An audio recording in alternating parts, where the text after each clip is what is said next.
Question à la Prévert. Y a-t-il un lien entre la tarte tatin, la tapisserie d'Aubusson, les parfumeurs de Grasse et la tauromachie? Réponse oui. Ils et elles sont inscrites au patrimoine culturel immatériel de la France. Question à la Bardot. Y a-t-il une différence entre la tarte tatin, la tapisserie, etc., et la tauromachie? Réponse oui. La tauromachie est de tous ces éléments cités du patrimoine le seul où le sang coule. Et là, Bronca, Vicky Bogart.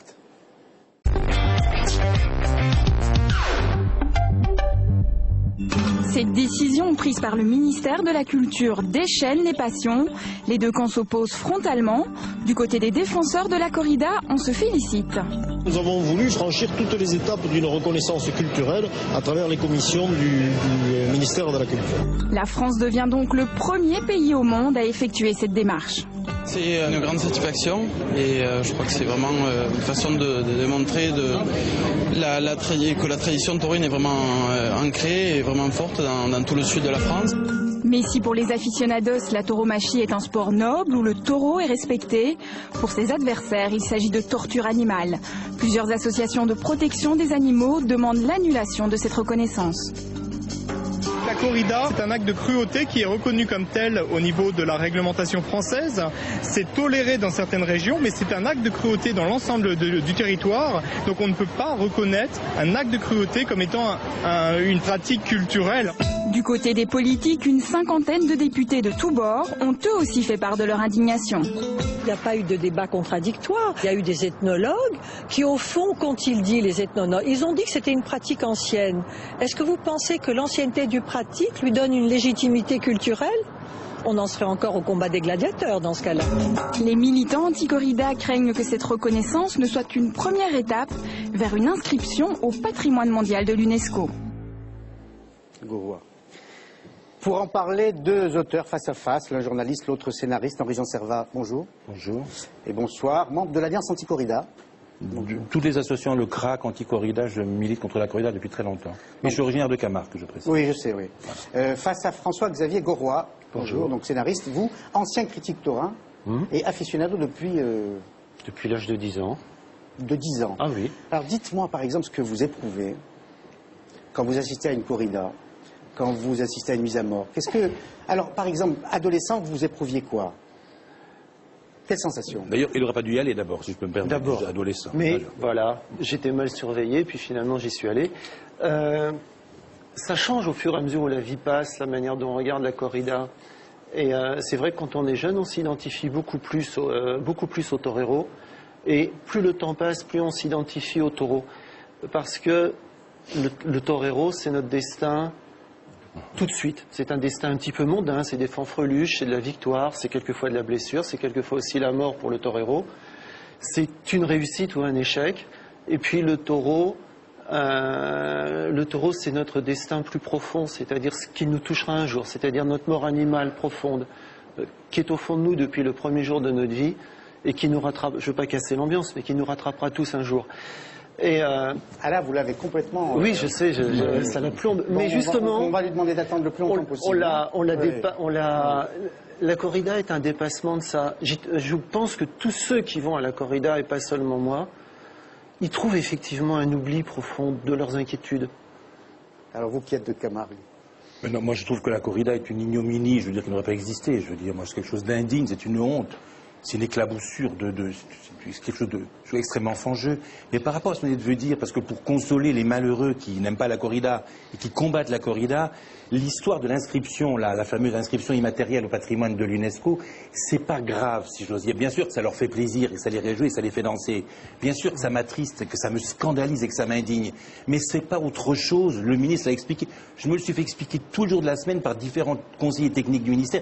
C'est ni plus ni moins qu'une reconnaissance d'un fait qui existe. Enfin, il y a quand même une charge symbolique. Non, mais non. Avec le risque pour ceux qui n'aiment pas la corrida de voir inscrire au patrimoine mondial de l'UNESCO. Le cas. Attends, je vomis cette décision, bien évidemment. Mais ce que je veux dire, elle a été présentée en commission par le premier scandale, c'est que dans la commission, il n'y avait personne qui s'opposait à la corrida. On a fait venir que des gens, à l'initiative de l'Observatoire des cultures taurines, que des gens qui étaient favorables à la corrida. Mon cher Paul, ce n'est ni une reconnaissance, ni une protection de la corrida. Frédéric Mitterrand aurait pu dire non, simplement. Non, mais alors, le scandale, il est là. Le scandale, il est là. Comment on a pu présenter une décision pareille? Et comment maintenant? Moi, ce que je voudrais dire par-delà les affaîtries et la beauté de la corrida, horrible bien évidemment, c'est que le véritable problème sur la corrida, il est politique. Je veux dire, c'est une histoire politique. Il y a par exemple une proposition visant, je veux dire, à interdire la corrida, qui a été faite par une députée socialiste qui s'appelle Geneviève Gaillard, qui est maire de Dreux, et qui s'est alliée, c'est quand même important, la droite et la gauche se bouffent le nez partout. Pour une fois. Pour une fois, avec l'adjoint à la culture de la mairie de Nice, s'appelle Muriel Marlan-Militello. Elles ont fait un truc formidable, ces deux femmes, elles demandent à ce qu'on étudie, à ce qu'on discute à l'Assemblée nationale. La proposition de loi n'a même pas été discutée, elle n'est même jamais arrivée sur le bureau ni de Copé, ni le bureau de Hérault. Donc je somme ces braves gens de faire étudier par leur groupe cette proposition de loi. La seule solution pour y arriver, c'est de faire interdire la corrida en France par les voies légales. Parce que la torture des animaux est interdite en France.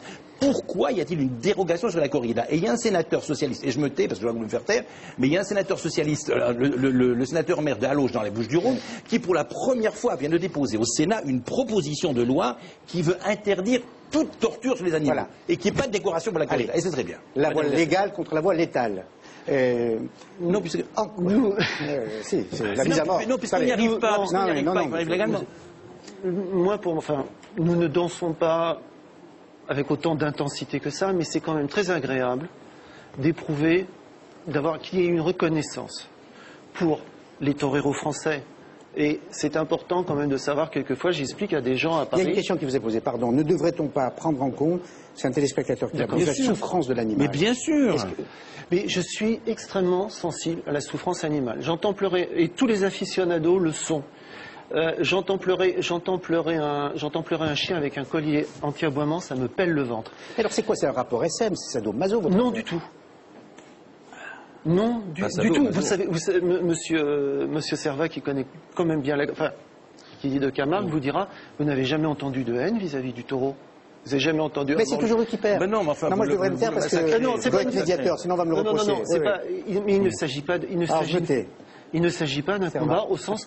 Monsieur Hamar, il ne s'agit pas d'un combat au sens sportif du terme. Il y a une fameuse phrase, si on fait la fameuse phrase de Jung, qui raconte que l'homme a des pulsions animales, des pulsions assassines, c'est l'animal qui les incarne.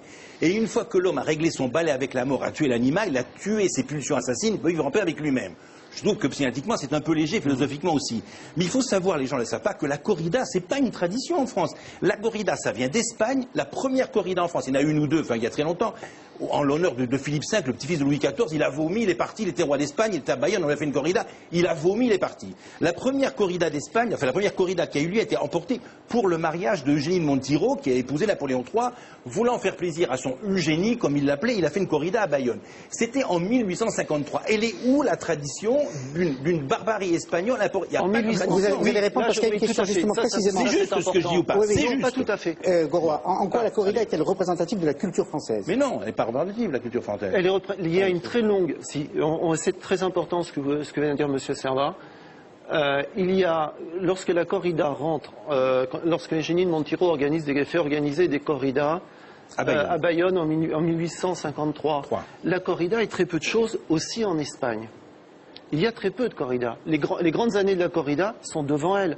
La corrida n'est pas une tradition. Le Cid tuait des taureaux. Le Cid à cheval, autrement. La formalisation de la corrida. La corrida spécialiste de cette horreur. Voilà.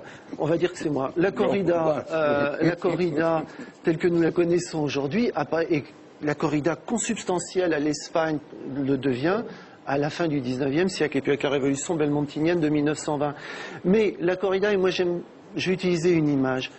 La corrida est rentrée dans la culture taurine française comme une rivière dans une vallée. C'est-à-dire qu'il y avait nos vieilles traditions taurines. Mais l'Espagne aussi avait des vieilles traditions taurines disparates.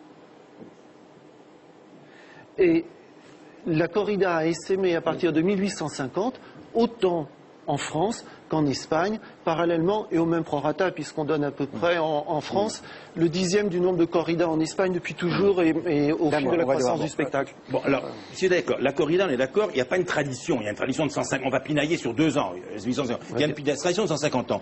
Et le principe de la corrida, qu'on le veuille ou non, c'est maintenir l'animal dans la souffrance. C'est ni plus ni moins qu'une boucherie, c'est pas autre chose. Et je milite contre le manger de la viande, je mange pas de viande, je milite contre l'abattage halal, sans l'étourdissement, bien évidemment, ce sont les mêmes combats, ce genre de choses ou quoi, c'est de maintenir, de faire subir un animal ce qui est subi dans un abattoir, et je dis surtout pas que les abattoirs c'est parfait, que c'est beau, il faut arrêter cette saloperie qu'on fait vis-à-vis d'animaux, il faut respecter un être vivant, un animal c'est un être vivant, on doit le respecter, le traiter dignement, et c'est pas la peine, je veux dire, de maintenir l'animal dans la souffrance, ça va durer un quart d'heure ou 20 minutes après cette palinodie à ciel ouvert, pour faire en sorte que l'animal souffre le plus possible, crache son sang. Est-ce que vous savez, comme quand il y a des corridas, on parle des corridas, est-ce que c'est qu'au début, quand j'entends les ministres du gouvernement, tous les ministres du gouvernement Sarkozy, à deux et trois expressions près, sont pour la corrida. Et c'est là qu'il faut les attaquer.